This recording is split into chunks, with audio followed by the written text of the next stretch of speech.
Tetapi dari 37 triliun ke 31, anggaran belanja pembangunannya naik 10 kali lipat. Saya rasa Prabowo, para pejabat yang mana sangat rakus kekuasaan, terkejut melihat ini, teman-teman. Gila ya, Kang Deddy Mulyadi berani menaikkan anggaran jalan, anggaran pendidikan dan yang lainnya. Tetapi satu hal ya, Kang Deddy juga berani memangkas anggaran-anggaran yang mana seperti uang makan ketika rapat. Jadi kalau rapat gak ada lagi tuh, gak dikasih makan, tapi cuman air putih doang. Yang luar biasa, teman-teman ini. Coba kita lihat dulu ya videonya. Anggaran pembangunan jalan Pak Menteri dulu itu cuma 400. Waktu anggaran 37 triliun. Hari ini anggaran 31, 3,5 triliun. Anggaran untuk pasang listrik gratis bagi warga miskin dulu hanya sekitar 20 miliar. Hari ini 500 miliar. Anggaran PJU yang dulu paling hanya 40, makanya di jalan raya di Jawa Barat sekarang mulai berbaris, hari ini mendekati angka 1 triliun. Pembangunan ruang kelas dulu 0, makanya ribut terus ketika masuk sekolah. Hari ini 1,2 triliun. Kemudian rumah sakit, hari ini masuk rumah sakit dimanapun, kalau miskin saya gratiskan, provinsi bertanggung jawab. Tetapi di balik itu memang saya melakukan tindakan yang gila, Pak. Satu, nggak ada tuh baju dinas gubernur. Dua, anggaran perjalanan dinas gubernur dulu 1,5 miliar, turun jadi 750. Hari ini saya turunin lagi menjadi 100. Jadi yang gubernur keliling Jawa Barat tiap hari itu sampai hari ini hanya menghabiskan anggaran 76 miliar, 76 juta sampai hari ini. Saya keliling tiap hari itu hanya menghabiskan 76 juta sampai hari ini. Nah, saya buang lagi.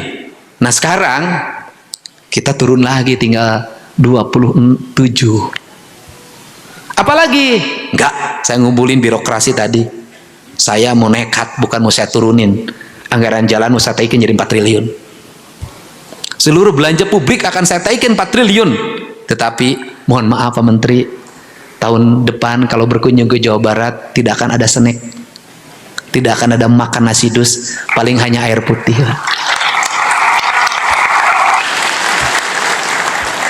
Mohon maaf, nanti listrik di Pemprov nyalanya hanya pada siang hari waktu kerja, malam akan dimatikan, yang nyala hanya di luar saja, di dalam tidak boleh nyala. Airnya akan dimatikan ketika jam kerja selesai. Pegawainya akan kami atur, Pak, tidak boleh terlalu numpuk tiap hari. Sebagian akan kami tugaskan kemana-mana untuk mengurangi beban, karena pegawai itu semakin banyak pegawai di kantor, semakin banyak pengeluaran listrik, semakin banyak pengeluaran biaya-biaya lain. Saya akan kurangi itu semua. Dan karena kantornya sekarang kantor digital, saya ingin buktikan diri, dan ini berlaku seluruh kabupaten kota sama semangatnya. Saya kemarin sudah kumpulkan, kita ini sudah diambil senapannya, sudah diambil pelurunya, tinggal baku runcing. Jangan, karena apa? Leluhur saya dulu pernah menang dengan menggunakan bambu runcing. Masa saya tidak menang hari ini? Jadi, bagi saya, keterujian seorang pemimpin adalah teruji di saat sulit, dia tetap bisa memenangkan dan melewati kesulitan itu. Itu titik. Kenapa? Karena kita katanya bangsa pejuang. Waktu retreat ada simbol petarung, maka kita tidak akan pernah berhenti untuk bertarung. Saya ini aktivis organisasi. Dulu ketika jadi pimpinan HMI bisa nyari duit buat bangun sekretariat, buat ngasih makan training, tidak ada anggarannya. Masa jadi gubernur yang ada anggarannya tidak bisa lebih dari ketua cabang HMI.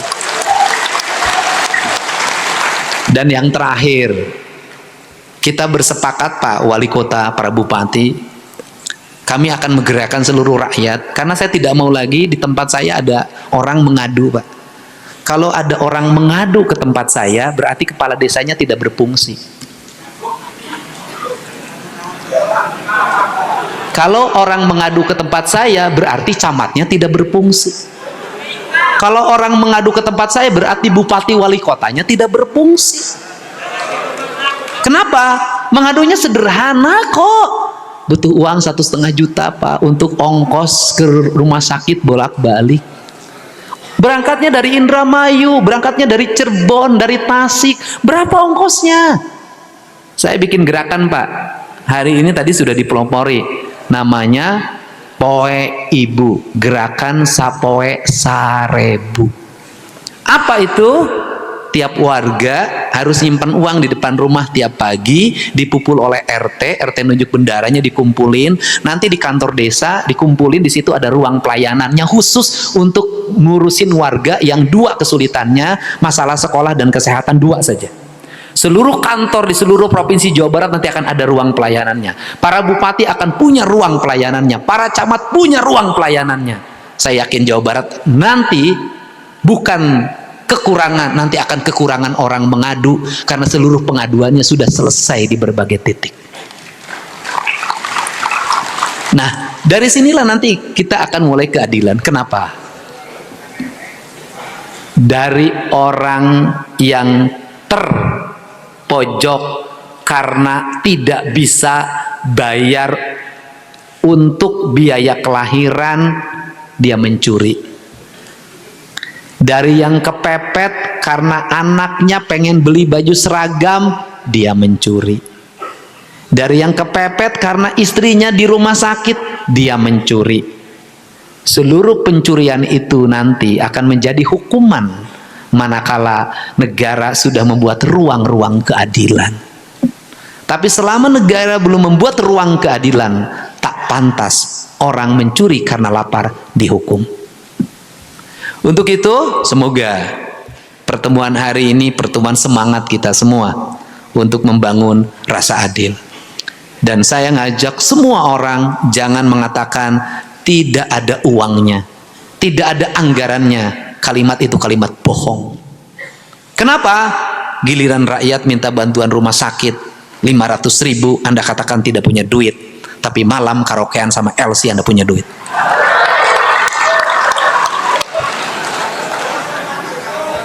Giliran rakyat minta beras 3 liter, Anda tidak punya duit, tapi nambah istri, Anda bilang selalu ada duit.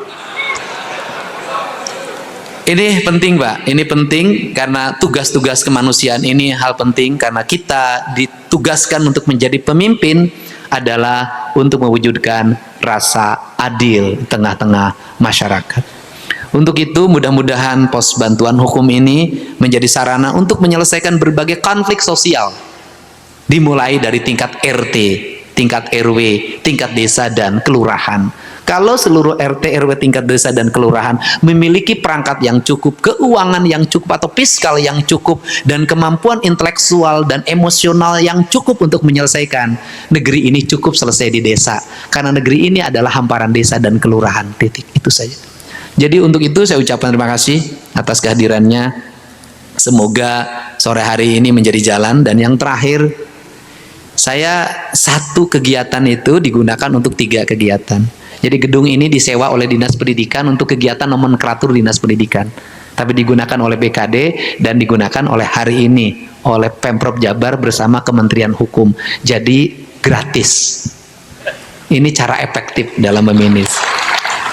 Dan saya meyakini betul orang-orang yang survive itu adalah orang-orang yang memiliki kekurangan dan orang-orang yang memiliki kesulitan dalam hidupnya.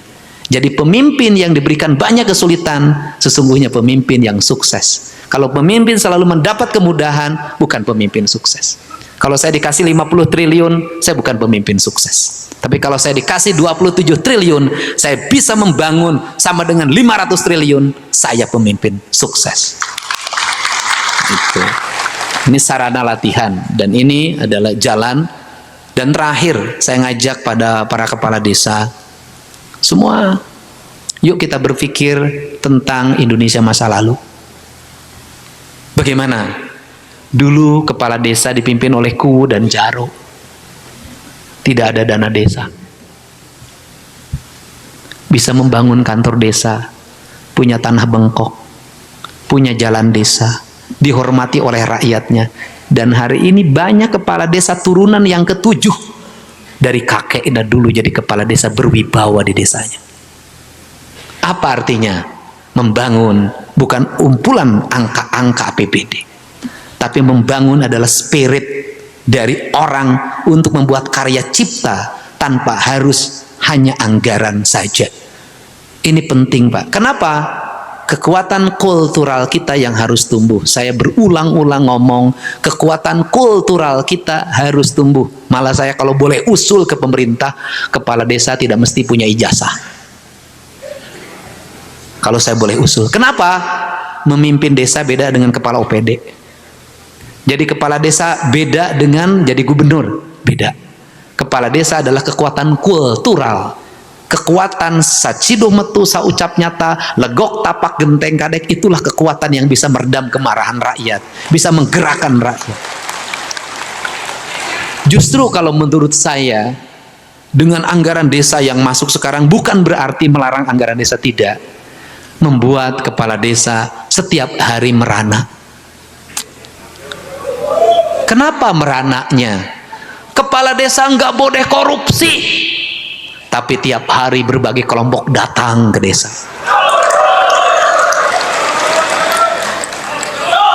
Orang bertemu gubernur susah, nggak bisa nembus, Pak. Bertemu bupati susah, nggak bisa nembus. Tapi bertemu kepala desa itu paling gampang. Nungora nage belah mana nyahun. Nah, kita ngomong realitas. Yang berkunjung ke desa itu pulangnya pasti diamplopin. Sekali berangkat gocap, gocap, gocap. Kali 10 500. Rombongannya ada pagi jam 8, siang, sore. Digabungin sehari 2 juta. Sebulan berapa? Sebulan bisa 60 juta. Ngambilnya di mana ya dana desa? Nanti diperiksa lagi inspektorat, dihitung lagi, nambah doi rokok. Nanti ujungnya masuk kejaksaan, harus dikembalikan itu ke kas negara dalam waktu cepat. Banyak kepala desa akhirnya menjual rumahnya. Kenapa? Karena ketidakberanian menghadapi tekanan dari luar. Bener nggak? Tapi ayo oke kepala desa nu bisa nyandung bengar raya. Tidak semuanya. Nah, ini kan itu juga terjadi di kepala sekolah. Untuk itu, para kepala desa, kan saya sudah minta ada koordinatornya. Seluruh kepala desa harus ada legal yang mendampinginya tiap kabupaten. Yang minta duit ke desa, tong dibere ajakan gelut, wenges. Dengan catatan kepala desanya tanpa celah. Bagaimana yang berikutnya? Kalau di pos kabupaten ada mamin, jamuan tamu. Di pos kementerian ada jamuan tamunya. Di organisasi perangkat daerah ada jamuan tamunya. Di desa nggak ada komponen itu. Sedangkan kepala desa, camat berkunjung tiap minggu, sekmat berkunjung, kepala urusan berkunjung, Tipemda inspektorat berkunjung, kepala Bapeda berkunjung. Ada yang mau ngukur jalan, mampir dulu ke desa, semuanya diajak dahar, dirokok. Betul tidak? Udah, karena itu budayanya. Nggak sok siapa pegawai Pemda siapa penting aku sok diongkosan kok balik nanya. Berkunjung, makanya selama saya jadi gubernur tidak ada lomba desa, nggak ada. Kenapa? Karena apa? Hadiahnya cuman sertifikat, oloknya gede. Makanya lombanya cuma satu, yaitu Gapura Sriba Duga. Mereka yang terpilih desa terbaik mendapat 9 miliar dalam bentuk anggaran pembangunan. Selesai. Nah, ini yang terjadi. Untuk itu yaitu bobotnya diturunkan, sehingga nanti ini yang dimaksud. Jadi setiap tamu ke desa nanti ada bendahara yang memegang anggaran rereongan sapoe 1.000 di depan. Begitu ada tamu yang datang ke situ langsung ditanya, "Bapak kunaon di rumah sakit?" Padahal mah arek meres, tetulus balik deui. Ini penting, Pak. Ini penting. Nah, terakhir, tetapi sesusah-susahnya kepala desa masuk dalam 7 keajaiban dunia. Kenapa masuk 7 keajaiban dunia. Dana desa sering telat, bantuan keuangan desa kabupaten sering telat, gaji RT aya nu satahun sakali. Saya tahu itu, ya kan? Aya nu setahun ada ini Pak Menteri Hukum, ada gaji RT yang diberikan pada waktu Lebaran, yaitu setahun, jumlahnya 750.000. Tahu saya. Nah, itu ada yang begitu, tapi ada juga yang sudah sejahtera. Nah, apa 7 keajaibannya? Padahal kantor desanya sudah minus, tapi masih punya istri 2. Ada yang punya istri 3, ada yang 4, bahkan ada yang 7. Tapi kalau setiap hari diondang oleh warga, keondangan wae. Lamun aya jaipongan nyawer boga duit, aya dangdutan orgenan mayar. Itulah kepala desa. Karena kepala desa adalah termasuk manusia langka 7 keajaiban dunia. Mantap, hebat. Dan bantuan gubernurnya hari ini sudah turun. Yang belum turun bukan salah di saya, salah di pengajuannya. Yang sudah teman-teman semua, tadi kita sudah melihat pidato Kang Deddy Mulyadi yang mana luar biasa. Mungkin para menteri, para pejabat, Prabowo ya terkejut melihat kebijakan Kang Deddy Mulyadi ini, yang mana Kang Deddy berani ya naikin anggaran-anggaran besar ya untuk pembangunan jalan, pembangunan rumah sakit, pembangunan sekolah. Tetapi dengan catatan ya, baju dinas gubernur nggak ada, ya uang rapat snack nggak ada. Jadi kalau rapat sama DPR sama menteri ya dikasih air minum saja ya teman-teman. Banyak anggaran-anggaran yang dipangkas untuk kebijakan rakyat ini, luar biasa teman-teman ya, luar biasa ya kebijakan Kang Deddy Mulyadi ini. Dan ini begitu ya, saya baru mendengar ya kebijakan seperti ini, yang mana dari gubernur berani memangkas, berani mengambil langkah tegas ya kebijakannya untuk pro rakyat tuh teman-teman. Ini gila sih ya teman-teman ya, berani sekali ini teman-teman, terutama tentang uang makan tuh ya ketika rapat itu ya, gubernur dipangkas itu ya, luar biasa ya teman-teman. Dan saya rasa ya, ini sinyal baik ya ke depannya teman-teman, bahwa kita mempunyai pemimpin yang adil, bersih, dan pro rakyat ya. Semoga Kang Deddy Mulyadi sehat selalu dan semoga panjang umur ya teman-teman. Oke, terima kasih. Itu dia video kali ini, semoga ada manfaatnya. Assalamualaikum warahmatullahi wabarakatuh.